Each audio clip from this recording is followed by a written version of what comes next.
Mesdames, Messieurs, je vous invite à reprendre place si vous êtes allés vous désaltérer ou vous dégourdir les jambes. Merci aux personnes qui nous suivent en digital et qui ont la gentillesse de patienter. Et nous allons embarquer pour une table ronde passionnante sur l'ingénierie durable. Bien, je vous propose de continuer. Nous allons donc embarquer pour une table ronde qui parle d'ingénierie durable, avec ce terme un peu sibyllin, portrait chinois de l'ingénieur durable. Une table ronde, et nous nous en réjouissons, dans un métier qui porte parfois des images un peu datées, une table ronde quasi exclusivement féminine. Nous avons les personnes présentes sur scène qui seront avec moi et également Amandine Blanc qui nous suit en distanciel. Je vais les présenter rapidement et leur laisserai ensuite la parole. Vous voyez leur visage s'afficher devant vous. Je commence par toi, Olivia. Merci d'être avec nous. Olivia, tu es senior manager chez Muse Partners, un cabinet de conseil qui se présente comme partenaire de l'industrie en Europe. Tu as plus de 15 ans d'expérience dans le conseil et tu accompagnes les industries dans leurs projets de transformation, plus particulièrement dans l'amélioration de la performance R&D. Tu as, si je puis dire, des secteurs de prédilection qui sont la défense, l'automobile et le luxe. Avec toi, nous aurons la chance d'avoir ta collègue, Amandine Blanc, qui nous suit en distanciel.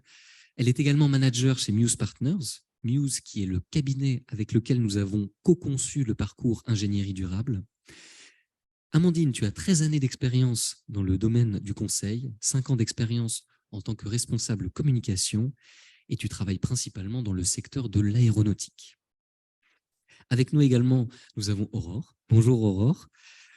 De ton côté, tu as une formation d'ingénieur agro. Ton parcours t'emmène sur des postes ingénieur PAC et responsable packaging pour Yves Saint Laurent Beauté, BIC et enfin Coty. Et c'est d'ailleurs en 2018 que tu fais ta transition sur les questions RSE dans cette entreprise liée au packaging. En 2021, tu suis la formation Masterclass 21. Vous avez vu d'autres alumni de cette formation aujourd'hui. Et aujourd'hui, tu occupes le poste de responsable R&D Packaging Sustainability chez Coty. Enfin, Lou. Bonjour Lou et bienvenue. Lou, tu es une jeune ingénieure diplômée de l'école Polytechnique et des Ponts. Tu as obtenu ton diplôme en 2022, puis tu as enchaîné avec une thèse dans le laboratoire de l'école des Ponts sur le thème de l'aménagement durable du territoire. Tu viens nous parler de ton expérience d'ingénieur fraîchement formé, fraîchement diplômé, et tu es également membre du collectif pour un réveil écologique depuis 3 ans. Enfin, laissez votre regard se déporter un tout petit peu sur la droite. Mais oui, vous connaissez ce visage. Mais oui, c'est toujours Arnaud Herman et on est toujours très content de l'avoir avec nous. CEO d'Ecolern. C'est bientôt fini, on vous promet. Mais ça continue encore un peu si ça vous fait plaisir. Et ex-directeur développement durable du groupe Accor. Je n'en dis pas plus, je laisse la parole à Olivia pour un moment d'introduction. Bonjour à tous. Donc, la table ronde s'intitule ingénieur durable, mais on voulait rappeler finalement ce qu'on met derrière le terme ingénieur. Le métier de l'ingénieur finalement recouvre différentes réalités, que ça soit par rapport à ses activités ou par rapport aux secteurs industriels qui peuvent être mis en avant.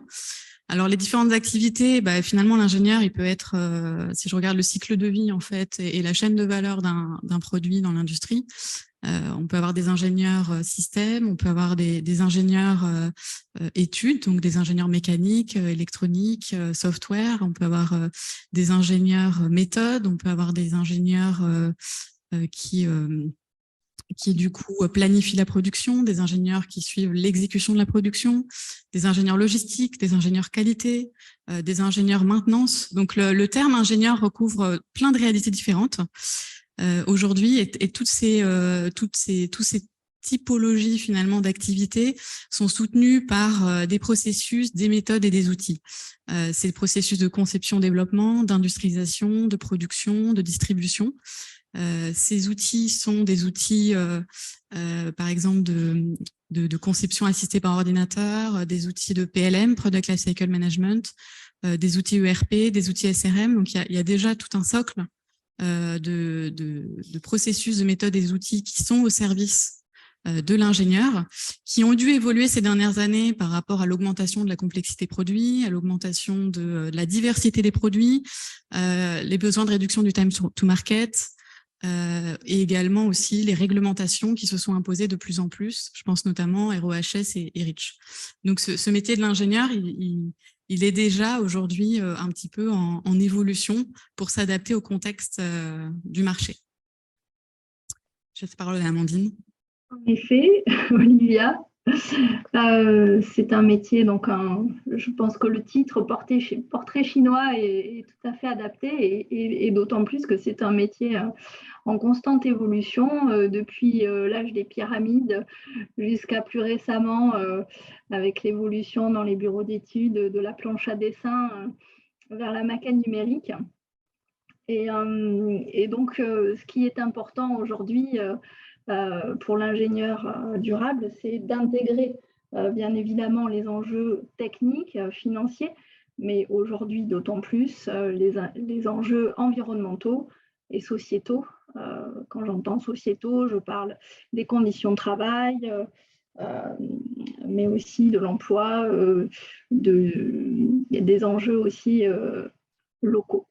Donc on le voit, un métier en constante évolution, et qui dit évolution dit quelque part opérer un changement de cap pour cet ingénieur, et donc passer de l'ingénieur de la révolution industrielle à l'ingénieur de la transition écologique.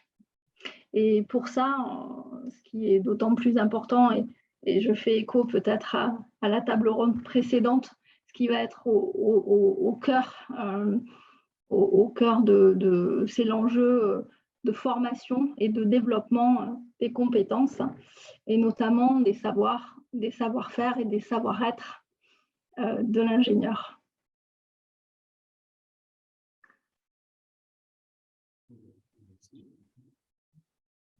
Merci Olivia, et merci également à Amandine pour ce temps d'introduction.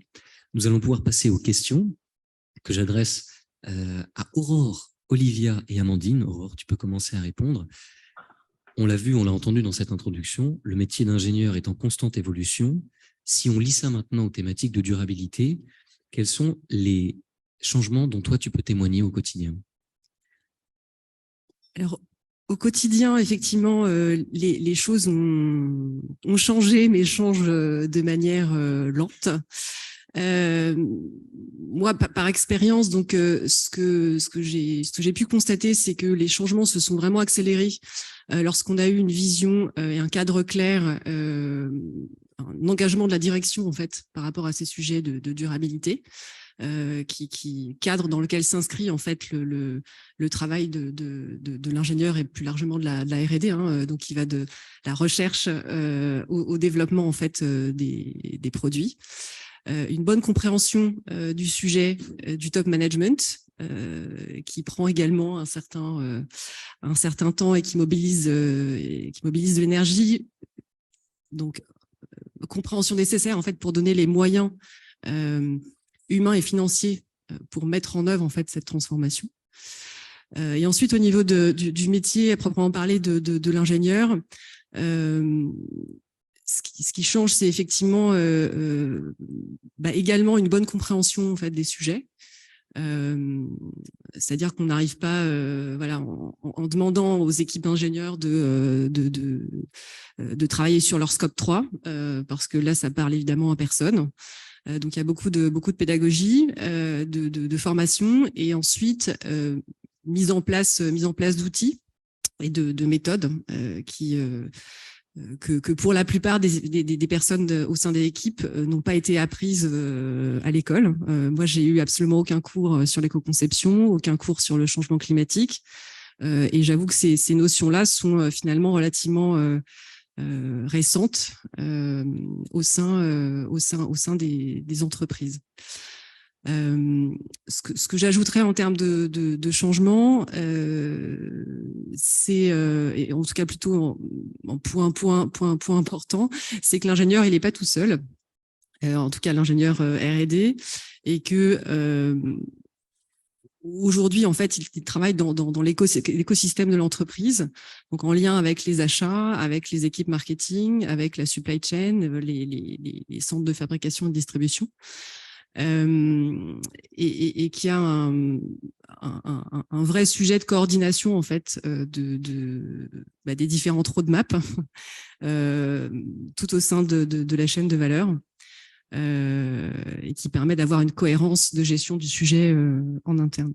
Alors en particulier dans les entreprises de grande conso et cosmétiques luxe, où on a on va dire un acteur prescripteur incarné par le marketing qui soumet en fait un design qui est ensuite développé, sachant que la phase de design en fait est l'une des phases les plus importantes qui porte l'impact. On voit également l'importance de à la fois former les équipes ingénieurs certes, mais également les équipes prescriptrices des produits. Merci Olivia, oui, tu voudrais compléter? Alors, moi, j'ai pas le sentiment aujourd'hui que le métier de l'ingénieur a évolué fortement à date. Il doit évoluer, mais je n'ai pas encore vu dans les entreprises, à part certaines qui ont conduit des actions. Je dirais que l'éco-conception, par exemple, ça fait plus de 20 ans qu'on en parle, mais finalement, les entreprises qui en ont vraiment mis en place pour l'ensemble de leur gamme de produits, il y en a assez peu. Dans les cahiers des charges, parce que l'ingénieur bureau d'études, généralement, il reçoit un cahier des charges en entrée avec les spécifications techniques, les spécifications de performance, les attendus, qualité ou autres. Aujourd'hui, les ingénieurs, dans leur cahier des charges, ils avaient encore très, très peu d'exigences liées à la performance environnementale. Donc, eux, c'est leur donnée d'entrée, c'est leur entrant. Ils conçoivent des produits qui répondent à un cahier des charges. Je vois aujourd'hui des entreprises, certaines entreprises qui commencent à mettre dans leur cahier des charges des exigences liées à la performance environnementale. Ça commence à s'introduire dans les cahiers des charges des clients qui sont ensuite donnés aux différents fournisseurs, mais c'est encore balbutiant. Donc aujourd'hui, la transformation, elle commence à s'opérer. Effectivement, de plus en plus d'entreprises commencent à prendre des engagements autour de la décarbonation, avec notamment des engagements avec le SBTi. Donc, il y a une mise en mouvement progressive qui se fait, mais dans les faits aujourd'hui, dans les bureaux d'études, c'est pas encore vraiment mis en œuvre. Et dans quelques bureaux d'études, il y a des choses qui se mettent en place, mais c'est encore assez désiloté. On a des experts ACV qui existent dans les entreprises. On a les ingénieurs mécaniques ou électroniques qui travaillent à côté, qui sont pas forcément sensibilisés à ces problématiques environnementales. Et donc, il y a un vrai enjeu qui dans le futur, ça va être vraiment de désiloter et de faire travailler ensemble ces différents métiers, pour éviter d'avoir d'un côté des experts d'analyse cycle de vie ACV et de l'autre côté des ingénieurs qui conçoivent les produits. Merci. Amandine, est-ce que tu souhaiterais ajouter quelque chose? Oui, moi je souhaiterais aller dans le sens en effet d'Olivia, mais en soulignant que l'évolution doit s'opérer en fait, et tant sur les savoirs que les savoir-être. Je pense que c'est un enjeu majeur pour l'ingénieur de demain dans ses compétences, d'évoluer sur peut-être ses postures, travailler de plus en plus sur de la co-construction, de l'intégration des parties prenantes, du dialogue. Voilà, je pense que la tendance va vers là. Merci Amandine. Je reprends un mot que tu as eu, Aurore, autour donc peut-être de l'éco-conception, des connaissances qui t'ont manqué. Amandine mentionnait à l'instant la question du savoir-être qui peut-être aujourd'hui est aussi lacunaire. Je me tourne vers toi donc, Lou, qui vient de sortir de l'école polytechnique. Tu étais il y a encore peu de temps élève ingénieur. Qu'est-ce que tu aurais aimé avoir comme enseignement sur ce métier que tu n'as pas eu la chance d'avoir en école, toi ou peut-être des camarades de promo? Justement, je trouve que ce qui a été dit est assez juste, que déjà il y a aussi il y a un besoin de sortir de cet traitement purement technique, mais aussi d'avoir plus de connaissances de savoir-être et de savoir-faire en général, de changer aussi de mode de gouvernance, parce que la transition écologique, ça passe aussi par ça. Et puis de façon générale, en fait, même sur toutes les crises environnementales et la notion en fait plus générale de limite planétaire, c'est quelque chose qui est encore assez absent des troncs communs de la plupart des écoles d'ingénieurs. Et en fait, il y a beaucoup de gens qui peuvent sortir diplômés, Bac+5, et qui n'ont aucune connaissance de base sur ces enjeux qui sont pourtant fondamentaux aujourd'hui. Et en fait, ça va passer par le fait de comprendre les constats physiques et le fonctionnement scientifique, qui en plus est assez facile. Du coup, en tant qu'ingénieur, notre cerveau est un peu formaté pour comprendre ces choses-là, notamment la question du climat, qui est souvent quelque chose qui est plutôt bien connu par les ingénieurs par rapport à d'autres enjeux comme la biodiversité. Mais il faut aussi comprendre comment en fait ces changements-là vont nous affecter en tant que société, quelles sont nos vulnérabilités. Et du coup, là, on commence déjà à faire un lien aussi avec l'aspect social, puisque ça ne va pas nous impacter tous de la même façon. Et il faut enfin comprendre aussi les causes de ces bouleversements-là pour pouvoir attaquer le problème à la racine. Et ensuite, pour que dans nos métiers, en fait, on trouve du sens et qu'on fasse vraiment partie d'une société qu'on veut voir advenir. Et en fait, l'ingénieur durable, l'ingénieur de demain, c'est l'ingénieur qui fait partie de la solution et non plus du problème. Parce que pour l'instant, les ingénieurs ont aussi beaucoup fait partie du problème. On peut citer par exemple l'industrie pétrolière.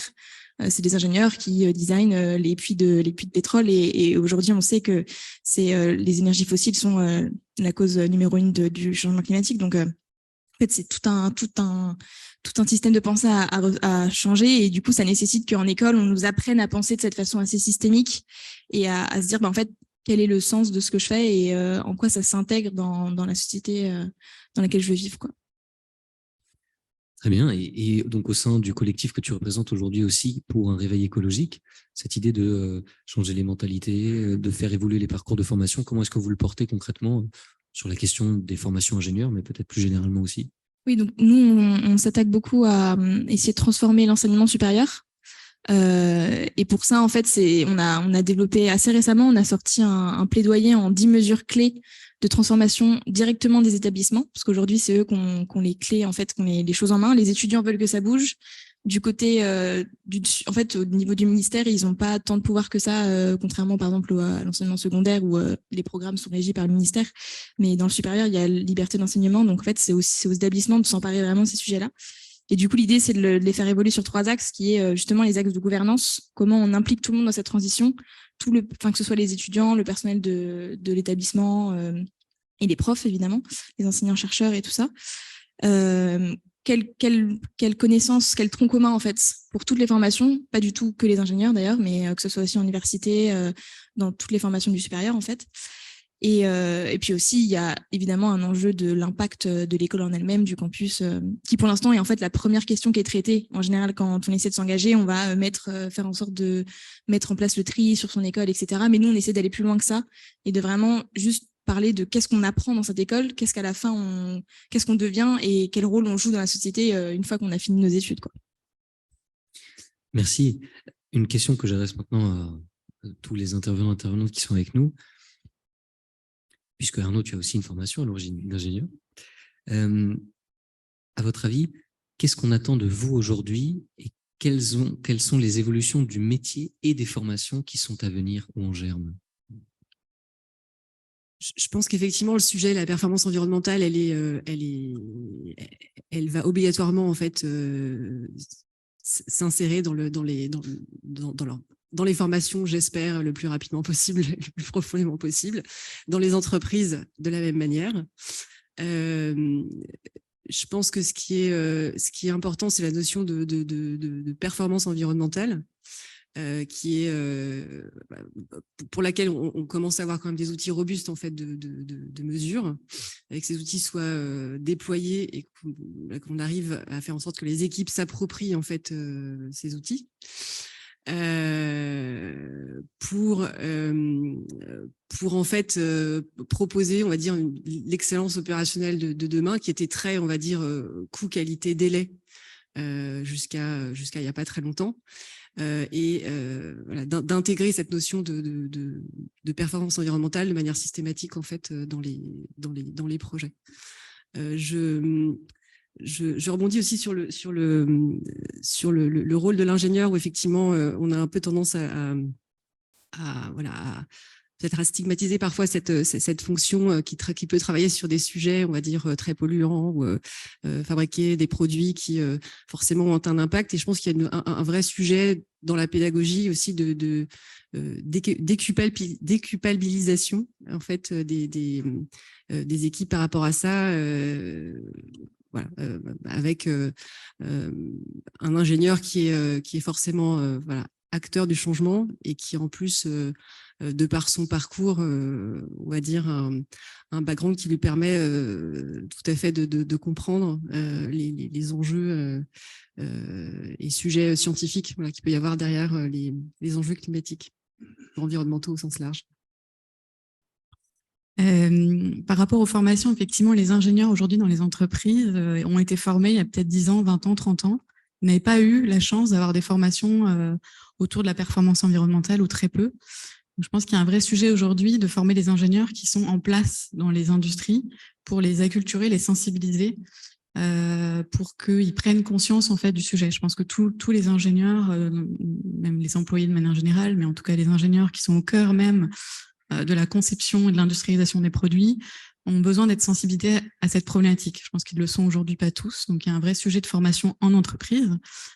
Parce que c'est vrai que les ingénieurs, nous, qu'on voit arriver chez News Partners, par exemple, les consultants juniors qui arrivent ont déjà cette sensibilité. Je pense qu'il y a une vraie prise de conscience de la jeunesse aujourd'hui autour de ces sujets-là, peut-être moins des générations précédentes. Donc, pour moi, les entreprises vont devoir agir effectivement sur la sensibilisation, l'acculturation, la formation des équipes, au moins pour qu'elles aient cette prise de conscience. Ensuite, l'ingénieur, je pense notamment à l'ingénieur bureau d'études, c'est vraiment dans la conception, c'est aux étapes de conception communément on dit que c'est l'étape de conception, que 80% des impacts futurs du produit sont décidés. Donc, on voit bien que l'ingénieur est au cœur de comme disait Lou, de la solution finalement. Donc, si on sensibilise les ingénieurs, on les forme, on leur donne la capacité d'agir, avec, comme je le disais quand même, en entrée, des cahiers des charges qui doivent refléter cette dimension et cette exigence de performance environnementale, je pense qu'on va pouvoir du coup développer des produits avec moins d'impact sur l'environnement et des gens qui seront aussi contents de contribuer à cet enjeu en fait environnemental.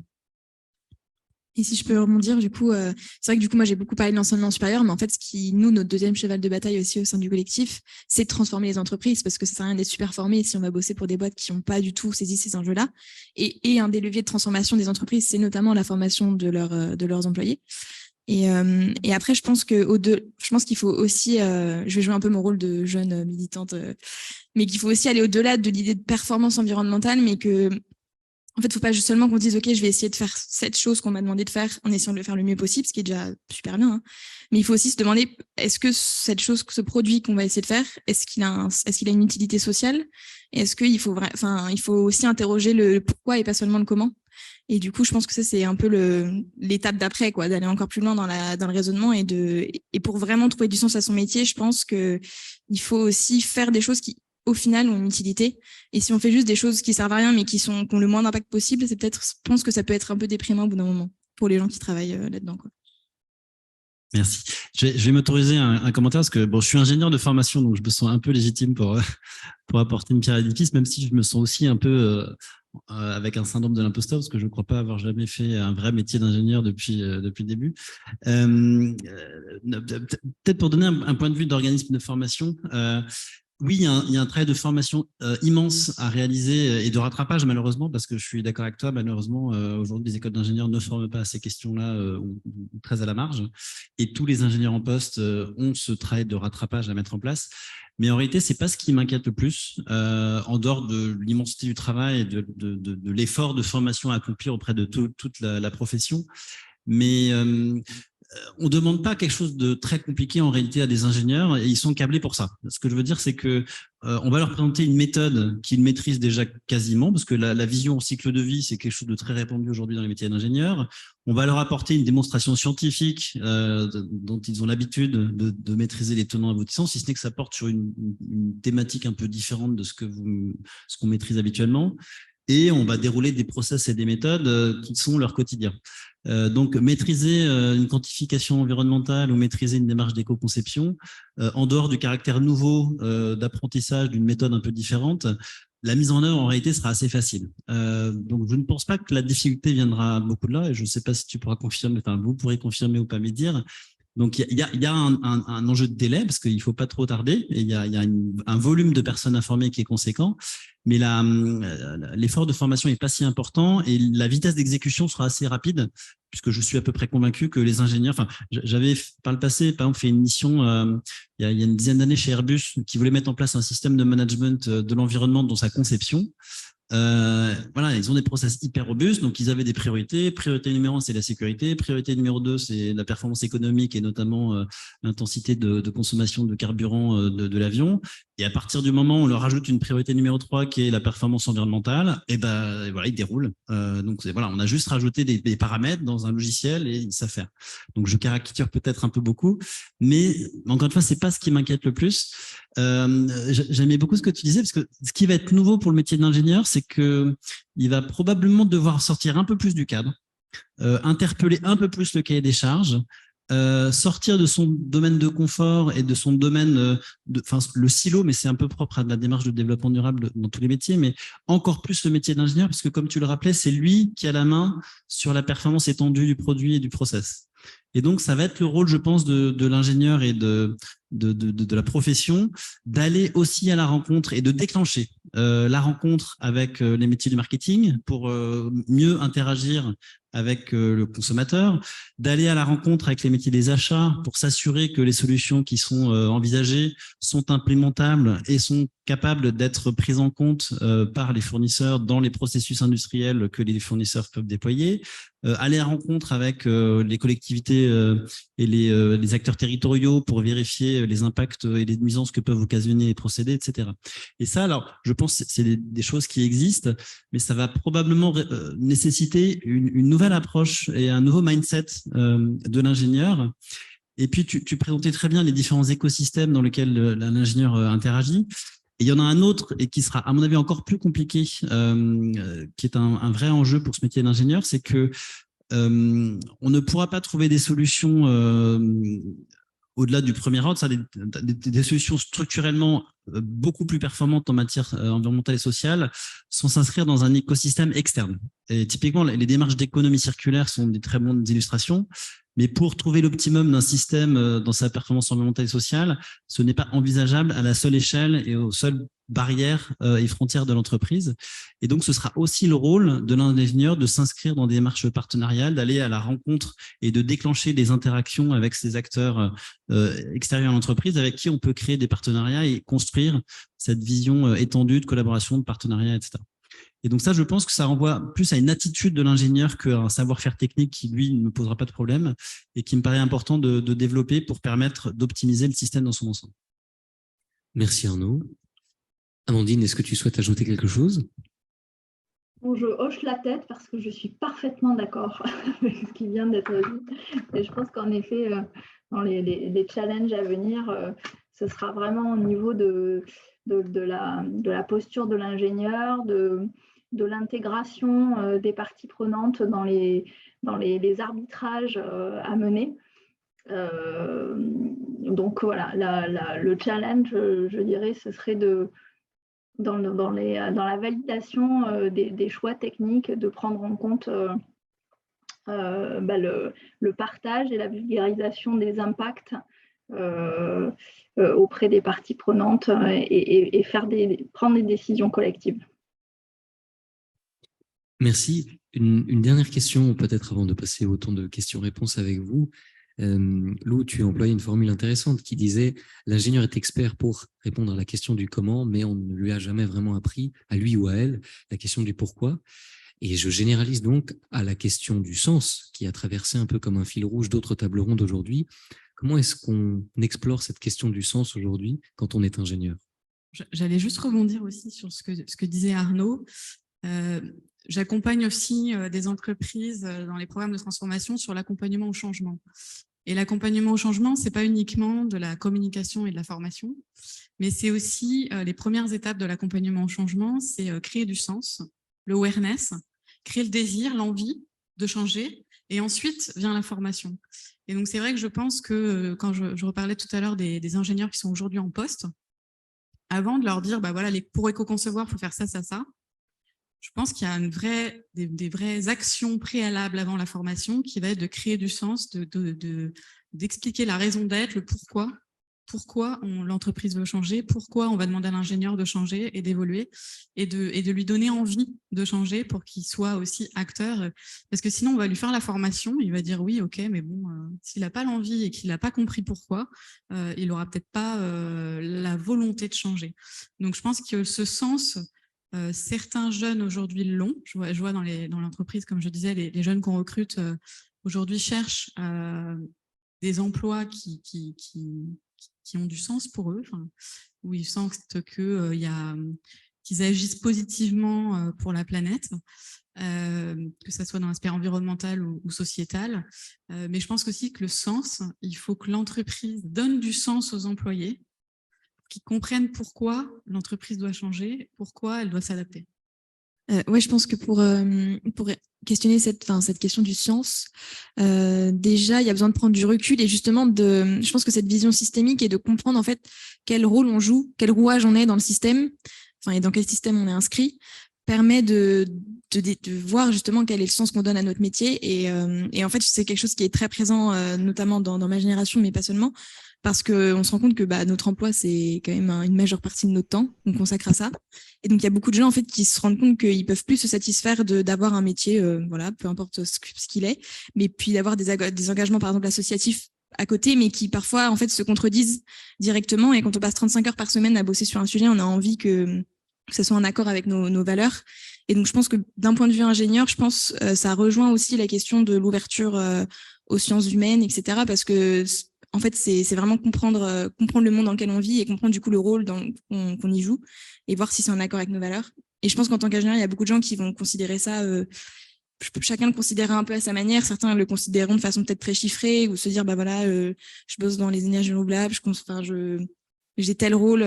On peut le considérer de façon assez scientifique, mais aussi de façon plus ressentie, en se disant, est-ce que je suis content d'aller travailler le matin et voilà, et de pas aller bosser à vélo, mais à regret, parce qu'on sait qu'on va œuvrer contre l'urgence environnementale au boulot, quoi. Oui, moi j'ajouterais que le sens, je le vois vraiment comme un levier en fait pour accélérer la transformation au sein des équipes. De manière assez évidente. Et aussi, il y a un vrai sujet de rétention des équipes avec alors des jeunes et moins jeunes qui ont vraiment besoin de plus en plus, j'en fais partie, de donner un peu un sens à leur action au sein d'une entreprise ou d'une entité. Merci. Avant de passer au temps de questions et réponses, on va vous présenter en quelques mots le parcours sur l'ingénierie durable que nous avons donc co-développé avec Muse Partners. Arnaud, je te laisse le présenter. Merci. Alors, je ne sais pas quelle est la... Chania, est-ce que tu peux passer la slide d'après, s'il te plaît? Alors, je ne sais pas s'il y a une slide générique d'abord. Non, on rentre directement dans la formation ingénieur. Alors, donc, nous sommes en cours de travail avec Muse comme partenaire sur une future formation pour des ingénieurs durables. Donc, c'est à considérer plutôt comme une formation chapeau qui aborde un peu en ombrelle toutes les thématiques qu'on a abordées aujourd'hui, qui sera probablement, là c'est vraiment du teaser, accompagné à l'avenir de formations beaucoup plus ciblées thématiques sur des méthodes comme maîtriser totalement la CV ou déployer l'éco-conception dans le digital, enfin ce genre de choses. Mais cette première formation donc sera articulée, alors une formation en ligne, sur la même recette habituellement utilisée par Ecolearn, donc présentée autour d'une trentaine d'heures, je crois, articulée autour de 6 leçons qui reproduisent un peu les différents sujets qu'on a abordés pendant cette table ronde. Une première leçon qui va être une introduction pour présenter les grandes préoccupations sociales et environnementales sur lesquelles un ingénieur est amené à plancher, à travailler, en s'attardant sur des concepts clés, dont les limites planétaires, par exemple, qui est un point de départ fondamental. Une deuxième leçon qui va se focaliser sur les enjeux de quantification environnementale, un peu sociale.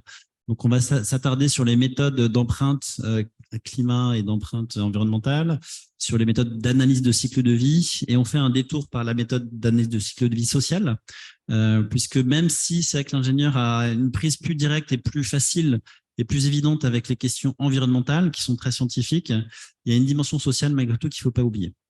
La troisième leçon se focalise sur l'optimisation de la performance des produits et donc l'éco-conception. Et donc, on navigue sur les méthodes et les façons de procéder à l'éco-conception dans différents secteurs d'activité. En miroir, la quatrième leçon se focalise sur la performance des procédés industriels. Donc, comment on optimise les procédés énergétiques, l'utilisation de matières à travers différentes pistes, comme l'éco-conception, mais il y en a bien d'autres, comme les schémas de l'économie circulaire, mais bien d'autres sont présentés avec des focus plus ou moins appuyés sur la supply chain, le secteur industriel, etc. La cinquième leçon se pose la question de l'évolution du métier de l'ingénieur et quelles sont alors justement cette prise de hauteur et cette évolution dans la posture et donc comment on doit intégrer la question de la performance durable dans l'établissement des cahiers des charges, comment on doit interagir avec les fonctions marketing, les fonctions achats, comment interpeller les autres parties prenantes, quels sont les outils, quelles sont les données dont on a besoin pour cet avenir de l'ingénieur. Et la sixième leçon intervient plutôt comme une ouverture et une clôture, où on fait à la fois des ouvertures sur des sujets connexes mais importants, comme le sujet de la finance et du financement de l'innovation et le financement de l'évolution de l'outil industriel, mais aussi on va poser des questions un peu plus fondamentales sur la décroissance, le découplage, et donc comment apporter des éléments de réflexion en fait à l'ingénieur pour qu'il puisse aussi faire son opinion et se positionner, je pense aussi par rapport à une question de sens, sur son métier et l'évolution de ce métier. Que dire de plus? Donc c'est une formation qui est en cours de finalisation et qui devrait être prête autour de l'été pour un lancement au plus tard en septembre. Merci Arnaud. On va pouvoir passer au temps de questions-réponses. Je commencerai par vous partager une première question que nous avons reçue par les personnes qui nous suivent en distanciel et qui est la suivante. Karl vous demande, faut-il que l'ingénieur soit un expert de l'ACV, du bilan GES, etc., ou plutôt un généraliste de la transition écologique qui met en place des plans d'action basés sur ses études expertes? Autrement dit, la distinction entre doit-on être expert ou doit-on être tourné vers l'opérationnel et quelles seraient les conséquences dans un deuxième temps sur les formations? Je peux peut-être commencer la réponse. Aujourd'hui, vu l'augmentation de la complexité des produits, les ingénieurs, de toute façon, dans une entreprise, se sont quand même beaucoup spécialisés. Si je parle des produits aéronautiques ou des produits automobiles, on a des compétences très spécifiques et les ingénieurs sont déjà très experts d'un domaine en particulier, ils ne sont pas généralistes, à part pour des produits peut-être plus simples. Je pense qu'aujourd'hui, il y a des ingénieurs, comme je disais, qui se spécialisent dans ces sujets-là et qui peuvent porter des actions d'analyse de cycle de vie ou d'éco-conception.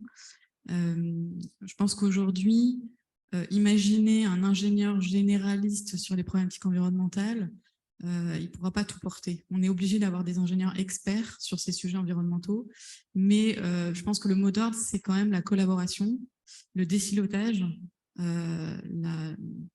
l'ingénierie concourante, tous ensemble.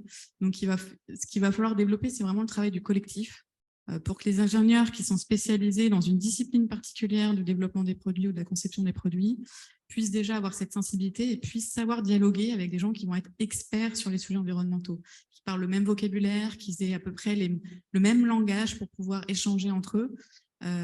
J'ai du mal à croire que les ingénieurs aujourd'hui très spécialisés pourront aborder toutes les problématiques qui se cachent derrière les sujets environnementaux.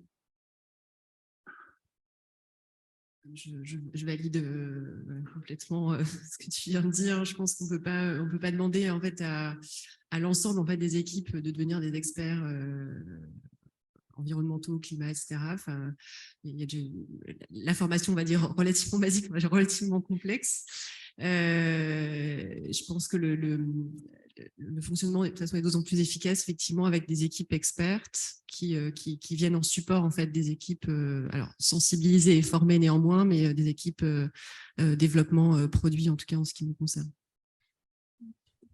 pour finir de compléter, je pense qu'aussi il y a déjà un peu ce schisme entre. Enfin, moi, on fait une école assez généraliste. Il y a des gens des camarades de promo qui vont avoir des postes assez techniques et vraiment spécialisés où, comme on l'a dit, c'est impossible enfin, il faut avoir des gens qui ont des compétences techniques très spécifiques pour bien connaître les sujets. Mais il y a aussi des gens qui font des jobs qui sont pas forcément qualifiés d'ingénieurs d'ailleurs, mais qui ont une vision plus globale et qui travaillent par exemple dans des boîtes de conseil et qui sont amenés à bosser sur plein de sujets et qui en fait utilisent plutôt cette compétence de prendre plein de choses et d'en faire une synthèse et d'avoir un esprit de synthèse, un esprit de compréhension assez rapide, etc. C'est plutôt ça les compétences en fait attendues.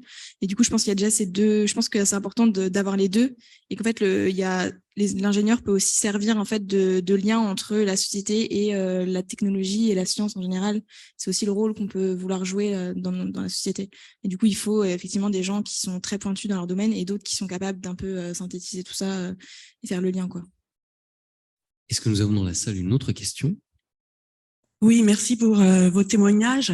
Je voulais vous demander, nous sommes dans un contexte d'accélération de l'innovation technologique, dans un contexte aussi de défis, de besoins d'innovation disruptive, notamment pour atteindre la neutralité carbone, dans un contexte aussi d'émergence de nouvelles technologies liées à l'intelligence artificielle.